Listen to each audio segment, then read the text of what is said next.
Nandito po kami ngayon sa lugar ng pinangyarihan ng krimen. Dito po makikita ang napakalaking tae ng isang tao na nagngangalan ay Aldrin. Tingnan po natin. Teka lang, susulta pa ako. Mga kaibigan, kasalukuyan pong masasaksihan nyo ang isang bagay na ngayon lang po makikita sa buong bansa. Pinapaalala po namin sa lahat na kumakain na ipangsantabi muna at baka bumaligtad na kanilang sikmura sa kanilang masasaksihan. Sige po mga kaibigan, tingnan nyo po ang kamalduman na krimen. Nandito po. Ang tayo ni Aldrin. Napakalaki. Yan po ang tayo ni Aldrin. Napakalaki nga pala niya. Yan po ay balak isali ng Pilipinas sa Guinness World Record. Ang pinakamalaking tae sa buong mundo. Yan po mga kaibigan, kita-kita nyo po. Live po yan by satellite.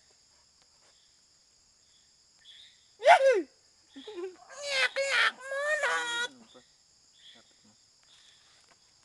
Teka, ako magbibideo. Si Makmak naman ko ano masasabi. Ayoko. Isa lang.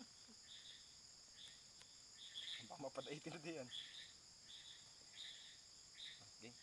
Yun ulit. Pinutin mo.